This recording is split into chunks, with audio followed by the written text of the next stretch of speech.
welcome to a special edition of the Leeds Stat podcast. I'm Darragh Cunningham and I'm joined by Isaac Johnson. Hi, how are we doing? Good, Isaac. All good. Thanks very much for joining us on the pod today. You're very welcome once again. Isaac, obviously from Leeds Live. Isaac, where can people find you on Leeds Live? Yeah, so if you follow my Twitter, which is at Isaac Johnson LL for Leeds Live, people can find my stuff there. Or if you literally just type in Leeds Live into Google, it should come up, or definitely will come up if you say Leeds Live, Leeds United, that'll come up. I'd also recommend actually as well, if people haven't already, downloading the Leeds Live app, because it's much better reading experience and it's much easier to navigate as well, and everything's all there for you. So yeah, any of those avenues, or Facebook if you want to go on Facebook as well. There's You've got a lot of followers on Facebook, actually. You've got 30,000 people up there, so you've got a big audience because you just write really good articles. And actually, funny enough, I can attest to the app. I use that as well, and I do find it more intuitive. But the funny thing is, you mentioned your Twitter, and I might just let the people into a little text message exchange we had a couple of weeks ago. So Isaac usually updates as the game goes, and I was following both him and the match on Swansea as it was coming. And of course, we had that last minute gaffe from Elland, which you didn't even bother tweeting about, and I had to text you. I was like, "You're so good at you couldn't even put up at it." Yeah, well, let me just clarify. That wasn't because of my previous stance on Melier. That was just because purely journalistically, I forgot to tweet it out. On the blog, it came out, but on my Twitter, I just forgot to tweet it out because, unfortunately, I had to rewrite the start of my match report because of what happened right at the end. So you sort of got to sacrifice a few things and had to drop something. So that's why. Well, you dropped something. Melier dropped something. Gravity was taken over. So, Isaac, mad week for Leeds. Absolutely mad week. Well, actually, probably a standard week for Leeds, a mad week for Sheffield United, but we'll come to that.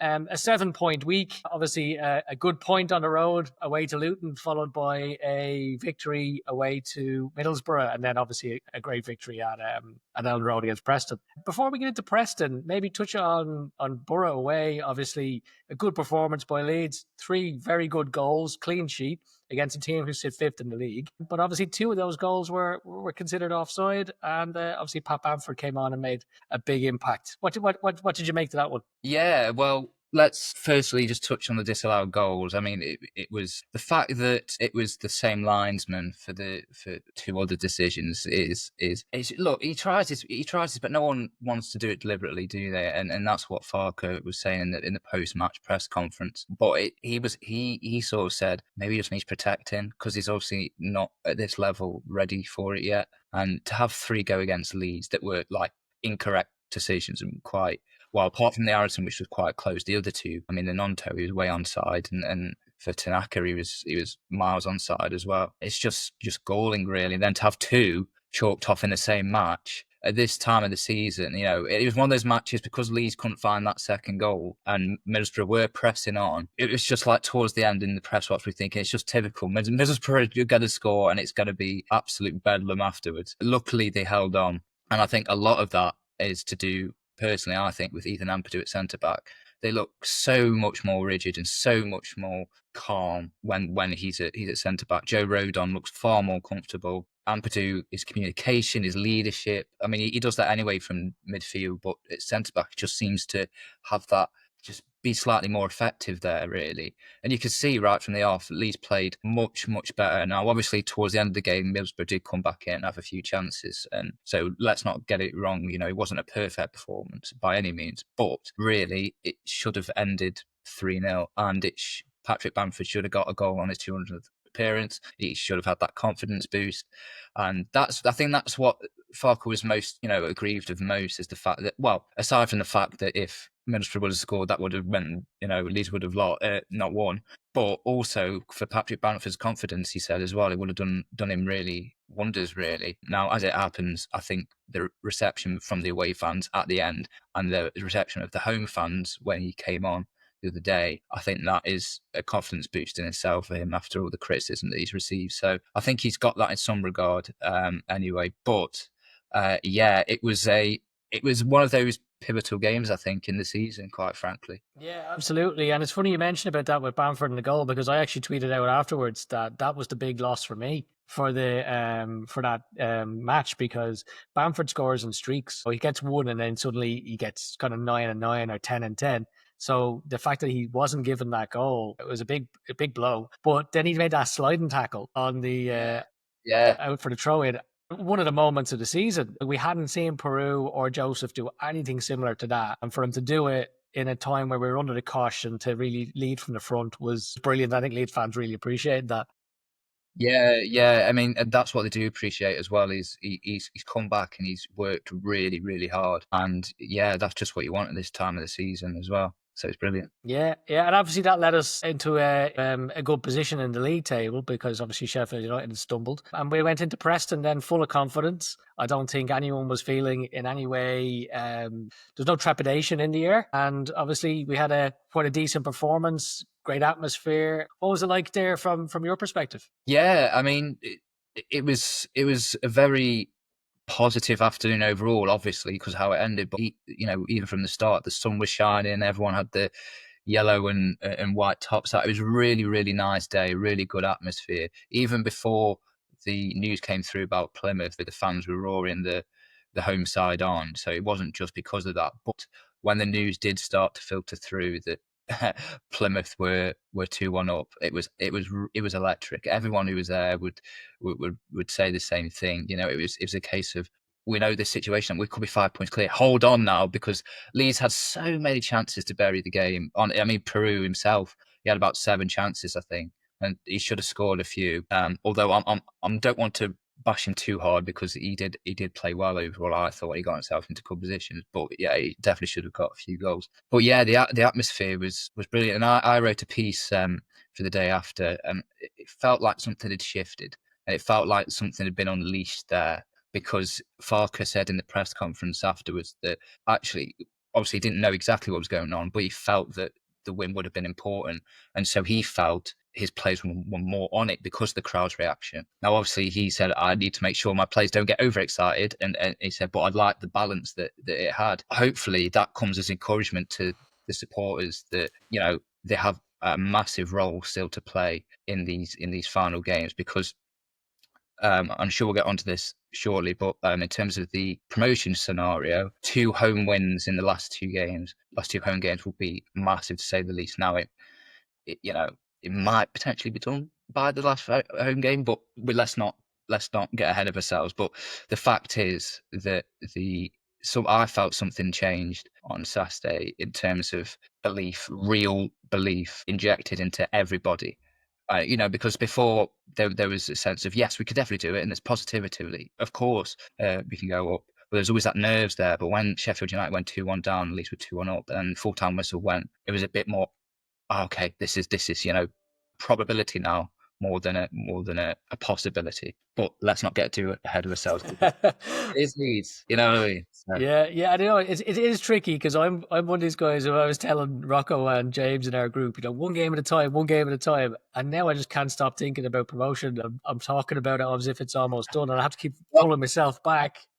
I asked Farker afterwards, and I sort of got the response that I expected, but I asked him and said, I know you take things game by game, but when it gets to this point of the season where there's so few games left and it's a crunch time, is it difficult not to look ahead? And he just said, no, it's pretty easy not to. We just go game by game, and you sort of expect that. But you must think, oh, we only need X amount of points now. It's only natural, it's only human. But then Farker is the Iceman, isn't he? So maybe it's that. Yeah.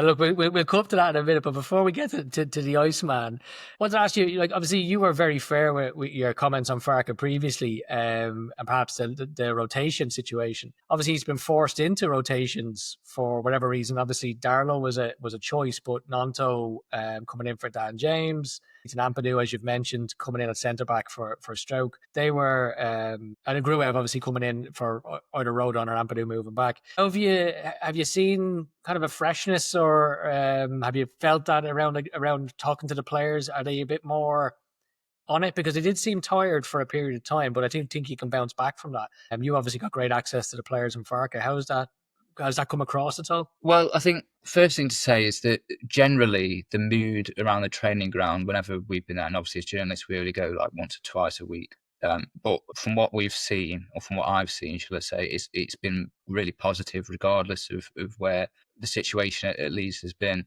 I went to go and interview Joe Rodon during the international break, and everyone was in good spirits, to be honest. I know they're slightly different scenario; they're still in the top two then, but it seems like the mood is fine. And obviously, it'll be great after this. I spoke to Manor Solomon after full time on Saturday, and he said the changing room was really happy, obviously, but at the same time they've got to stay humble. And it's true that they have got to. In terms of the changes, in terms of the goalkeeper, I said after the press conference where Farke announced he would be swapping his goalkeeper, I said I'd be more than willing to eat my hat if it means Leeds get promoted, and it looks like it will. So I might be live streaming my eating off my hat, but that's fine. I'd rather that and Leeds get promoted than me just turn out to be absolutely bob on because I made a call, shared my opinion at the time. But Darlow's been brilliant. I mean, the two catches that he claimed in that match on Saturday were treated like goals almost because of what happened with Melier. And my thing with Darlow was I'd never doubted his quality because I always knew he had quality. It was just his rustiness. I didn't know how he would come in, and after so long out now, I know he played games for Wales and he conceded a few naff goals there, and so that was my sort of concern. But against Luton, the first match, there was no signs of rust at all. He was proper on it. So in terms of sort of my fears there, they've been firmly calmed. Ampadu at centre back. I personally think at the moment, out of current options, Ampadu and Rodon are the best centre back partnership, especially for this run-in. Obviously, you lose the aerial presence with Strauk, but I think that's something you can bear without. I think just about. And then Nonto on the right. I think the best thing you can say about Nonto on Saturday is that we didn't miss Dan James. Because Dan James has, before then, these two goals were really important. Obviously, it was the goal against Luton for the point, and then it was the winner as well. And he played fine. He played pretty well. Gruev. I think with Gruev, I think the game tends to pass him by a little bit. But that's what I mean when I say that is I don't want that to sound like he doesn't influence the game because he does with his positioning and he does with certain runs and passes. Maybe not as much as I know he's a different type of player, but maybe not as much as Rothwell would get on the ball and influence things, or indeed Ampadu when he plays there. But he is a good option there. To be honest, you can't say he's a poor option there. It's just I don't think he's at the moment as impactful there at the moment. But it's good. I think Leeds are in a good place mentally, and also I think it's really good that Solomon's coming back to form as well. Now he has been slightly unlucky in recent matches because his crosses. So the cross that led to their own goal against Millwall was his cross, but he didn't get an assist. Same with QPR. His cross led to their own goal. He didn't get an assist because of how they record statistics. And he got he got the assist for Tanaka's goal, which was ruled out incorrectly. So he's been unlucky. He did actually say that after he said, I've been unlucky recently. But I asked him, do you think you're back to your best? And he basically said, well, yes, but whether I am or not, it's just about how much I contribute to the team, not necessarily about goals and assists. But I think him being back on form is actually really important with Dan James out. So it's looking good. Yeah, it is indeed. To go back to Darlow, I think you actually gave me food for thought on that one because I was one of the ones who thought that Melier needed to come out, and you made some really good points. Like the fact is, when we saw Darlow play for Leeds, he wasn't very good, and he hadn't played real regular football for 3 or 4 years, and that is a big gamble putting him in. So actually, funny enough, having read your article, I know a lot of people gave you stick, but that's just Leeds emotions going on in the high. I actually had the opposite effect. I actually really contemplated. I went, he's kind of right.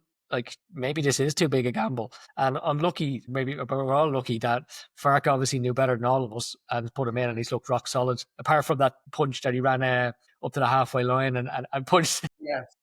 Yeah, that's right. Yeah, that's to be honest, though, that's probably his only blip in those 3 games. And if that's a blip, I'm okay with that. It's the Melier blips I'm not okay with. It was a brave call by Farke in the sense of either way it would have been a risk. Keeping Melier in obviously was a risk, and then bringing someone else in was obviously a risk. And he thought no, the lesser risk was to bring Darlow in, and it's worked brilliantly. And as you say, then with Ampadu and Rodon in front of him, I think as a triangle between keeper and 2 centre backs, they've looked rock solid ever since.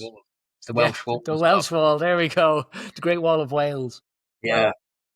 So moving on then, obviously not too far on though, because Sheffield United obviously had that that horrendous result. Well, probably two horrendous results. Oxford probably wasn't horrendous, but it was a bad result. But certainly away to Plymouth, 1-0 up, 80th minute.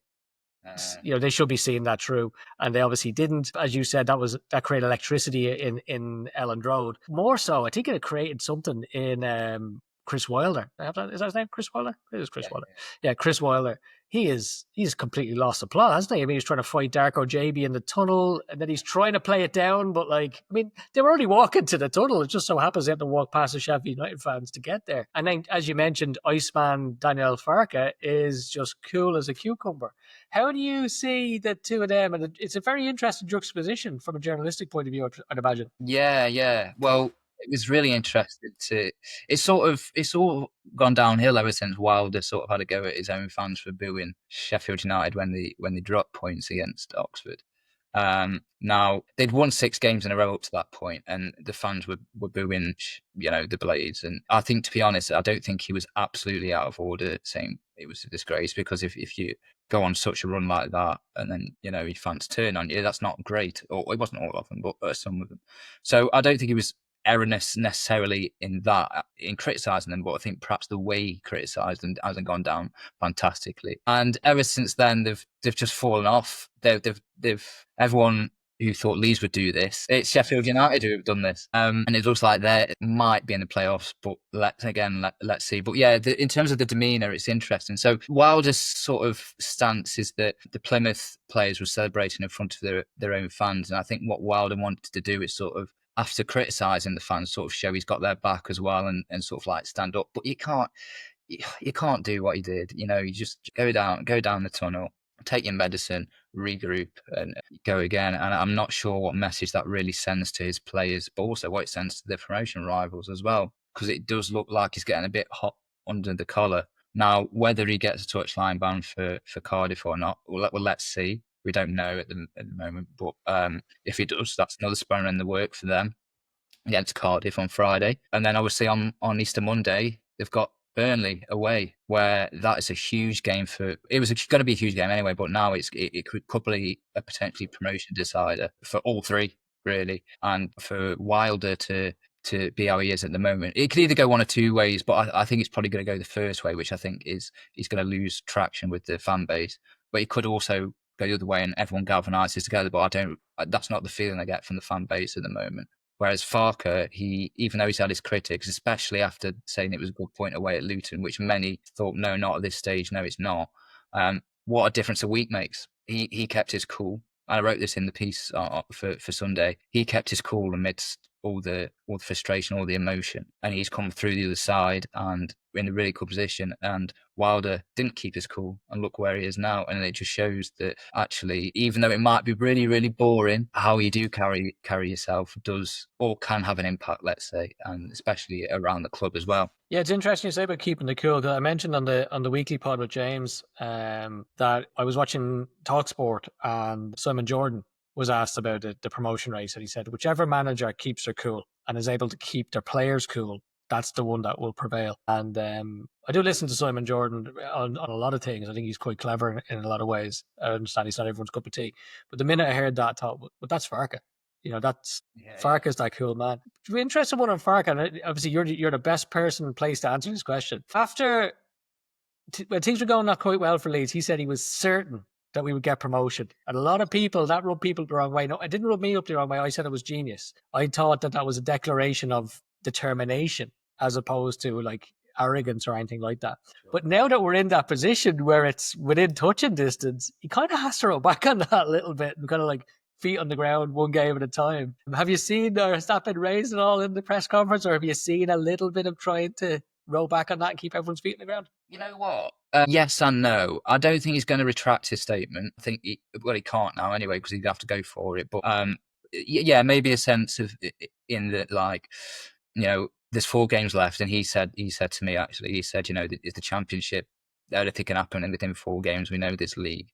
And he's right. There's a lot of things that could happen, but Leeds are in a fantastic position now. I think on the statement, I said when I was on with Rocco the other day, I think it's not as a risky statement as you think it is from his perspective, because if he goes up, if Leeds go up, he's been proven right. if Leeds don't go up, he's out the job. So for him, it's not really that risky a statement. But, how it goes down with the fan base, especially after the results they had at the time, was interesting. And I don't think it was incoincidentally timed either. I think it was after a draw. No, did he say it was after Luton? No, it wasn't Luton. Before Luton. I think it was a game before Luton, which I can't remember what it was now. He said, "Yeah, I'm 100% convinced that we're going to go up," and everyone was like, "Right, okay, that's the most outwardly bold that you've been, really." And then he was asked about it subsequently in press conferences, and he stuck by it. After the Luton draw, I asked him, okay, you've said you're 100% convinced Leeds will go up, but how convinced are you that you'll finish in the top two? And he said, well, you can't guarantee that. You can never guarantee that. No fans can guarantee that. Managers of the clubs can guarantee that. So that got a bit of jitters in terms of, we're going to have to go through the playoffs again. But now it's not looking like that. And to be fair to him, he did say at the time as well, I believe we still have a great chance of finishing in the top two when Leeds were third. So at the moment, you've got to say fair play Farker. Obviously these next 4 games, perhaps less, we'll get that firm answer. Yeah, I think he'll stick by his 100% statement. But internally, in terms of the club, he'll be like, let's just take one game at a time. Yeah, absolutely. And I suppose, do you want to stick your neck out again? How do you see the rest of the season playing out? Well, I think I better learn from my experiences here and probably curtail some of the statements. No, joking aside, I do think Leeds have got a really good chance. Obviously, they have.